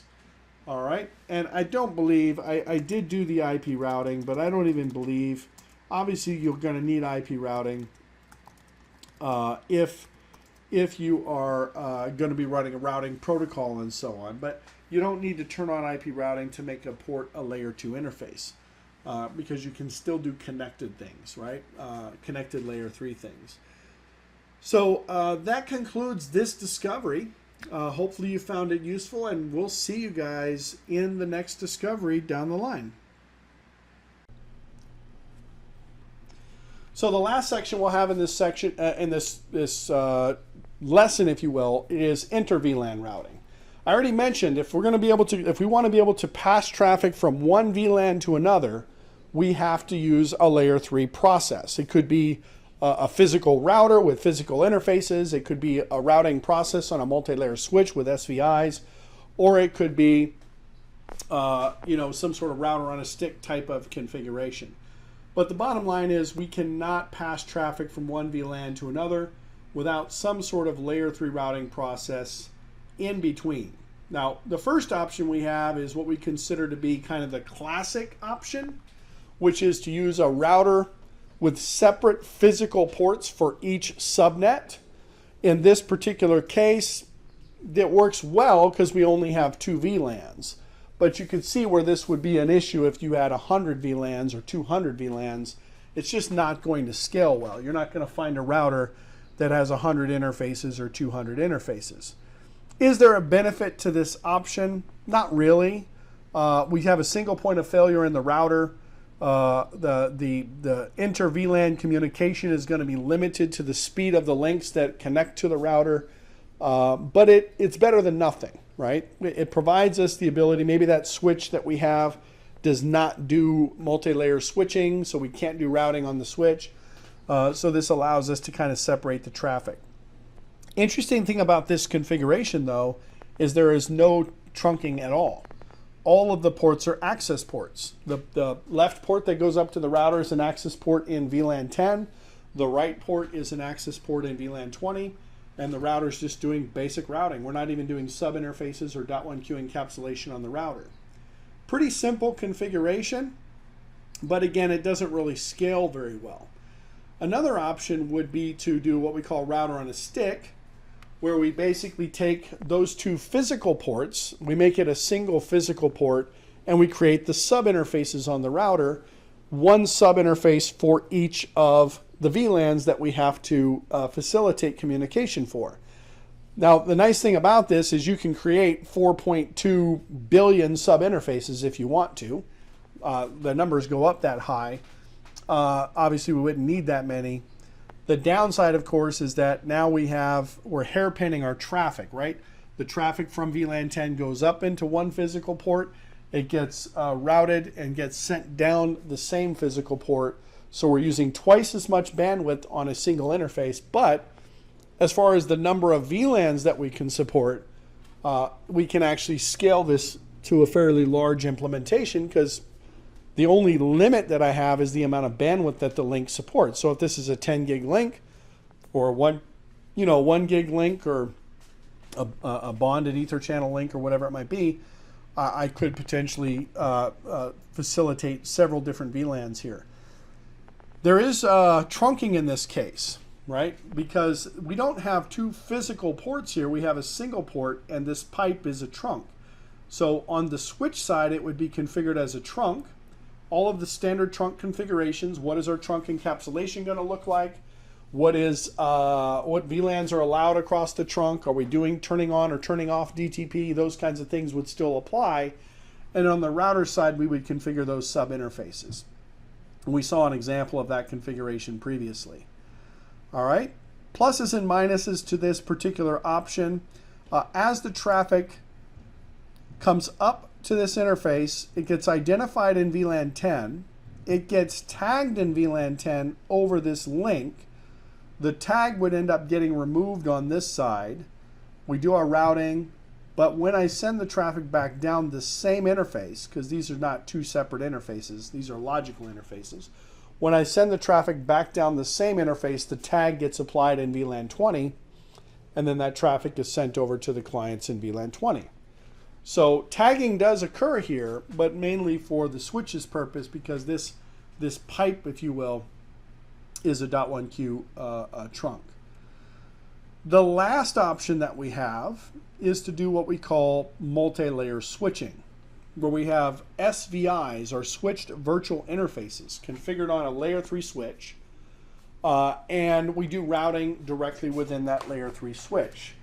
It's an interesting concept because tagging is still occurring here, but it's all internal to the process of the switch. It's actually, we're not physically tagging frames, but we are identifying frames within a VLAN based on the default gateway being a member of a particular VLAN interface. Now keep in mind here, guys, oh, it timed out. I'll have to show you that later, but an SVI, a switched virtual interface, is not a VLAN, okay? If I go into a switch and I create VLAN 10, I do not have to create interface VLAN 10 for that particular VLAN. The interface VLAN is a layer 3 interface that can either be used for managing the device on that VLAN, or if you're able to do IP routing on that device, it will provide you the ability to route between VLANs with that SVI.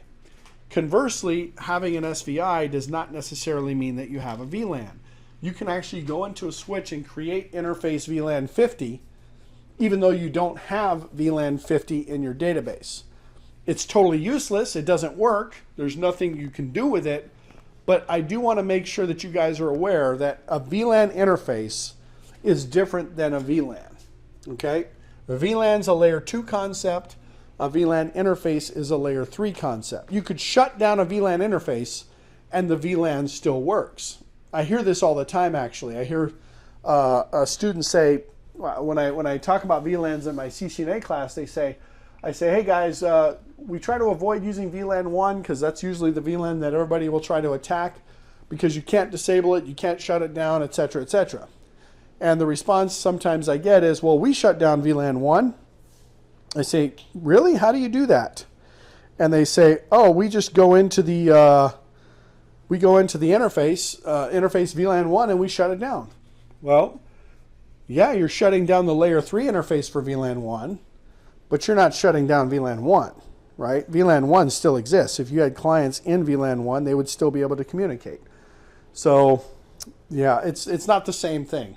Even though they do work together, it's technically not the same thing. Okay? So in this case, the SVI, the switch virtual interface, is the gateway for the client. Traffic goes up to that SVI. It gets internally routed to the other SVI and then gets sent back down to the client on the other end. We could still do trunking with a multi-layer switch. In this case, because everything is kind of attached to the same switch, trunking is not a necessity, but we could have other interfaces going to other switches with other VLANs. All right. How do we set that up? Really straightforward. I wish they would have showed us the configuration for a router on a stick in the other one, but I think you guys pretty much have that understanding of that. First thing is you have to be able to do routing. You can create SVIs without routing, but they're used for management. Basically, it's just a host, another host in the subnet. In order to be able to route between VLANs, in order to build a forwarding information base and a routing information base, you have to have the IP routing command. And that's what this does, right? IP routing allows you to do that. So if you have the right license or you have the right code, you're going to be able to do that. Then we assign, create the SVIs, interface VLAN 10, give it an IP address, make sure you do a no shutdown because all layer 3 interfaces are turned off by default, and then you're good to go. Okay? These routes will show up in the routing table as local and connected routes. You could actually enable EIGRP or OSPF on those interfaces as well if you wanted to maybe do that. So, which Inter-VLAN routing option best describes router on a stick? A router that is connected to a switch with separate physical links? Nope, that's traditional Inter-VLAN routing. A router that is connected to a switch with a single interface in VLAN 1? Nope. A layer 3 switch with VLAN interfaces configured with IP addresses? No, that's multi-layer switching. A router that is connected to a switch trunk port with a single interface that's configured with sub-interfaces and does .1Q encapsulation? That would be the answer. Which two statements about inter-VLAN routing in the topology are true?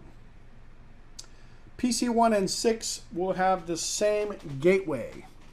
No, they're in different VLANs, so they're going to have different gateways. The Ethernet 00 interface on router 1 must be configured with sub-interfaces. Yes, that is only a single link, which means we're doing router on a stick. Router 1 does not have a role in communication between PC3 and PC5. It does because they're in different VLANs. In order for router 1 to route between VLAN 10 and 20, router 1 needs an additional link. Nope, because we're doing router on a stick, so that means the same encapsulation type must be configured on Ethernet 00 of R1 and switch 2. Kind of interesting thing about this particular question, literally a question from the old CCNA exam, like word for word. It's kind of funny, actually. They reused some of their previous content. Which command would you set and interface to trunk mode? Set and interface to trunk mode. Switchport mode trunk. Okay. From configuration mode, what command sequence would create VLAN 20 and name it voice? Pay attention to the prompts because when you see those on the test, they try to trick you with that as well. It would be this one, VLAN 20 in global mode, name voice in VLAN sub-configuration mode. Which is a VLAN that exists in the VLAN database and cannot be deleted? 1, as well as 1002 through 1005. Those are those legacy VLANs. Which two commands would allow you to verify that interface Fast Ethernet 03 is set to access mode? There's a couple of ways you can do that. You can do a show interface status. That's not one of our choices here. You can do a show interface switch port, right, to see the details of the port. Or you can do a, well, I guess you could do show interface trunk. If it's not listed, you might assume it's not a trunk, but that doesn't necessarily guarantee that. We don't do show interface VLAN. We don't do show VLAN all. Actually, this would help, right? Show VLAN would work because, again, trunk interfaces don't show up in the show VLAN output. So that could be useful. Show interface does not give us information about the VLAN assignment. It gives us information about like the speed and the duplex and the MAC address and so on of that particular interface. All right, which command would allow you to see all interfaces that are configured in trunk mode and the VLANs that are allowed? Show interface trunk. That gives us all of our trunking configuration options. Oops, sorry about that. Which command, when issued on a trunking interface, would set a VLAN that is not to be given a .1Q tag? That's the Switchport trunk native VLAN command, which would be here, Switchport trunk native VLAN. You can only assign one VLAN as the native VLAN across the trunk. I forgot to show you guys how you could set the tagging for the native VLAN across the trunk. You can still set it as the native VLAN, but you can also force it to be tagged. It's a global command where you say just basically tag the native VLAN. Which Inter-VLAN routing option uses a router with individual physical interfaces connected to a switch port configured as access ports in separate VLANs? That would be traditional Inter-VLAN routing, right? Traditional Inter-VLAN routing, we have separate physical ports for each subnet, and they're connected to access ports on the switch that are assigned to their appropriate VLAN. All right, and then we have all of our repeat questions. For some reason, they decided to do that. So that's it for that section. We'll see you guys in the next lesson.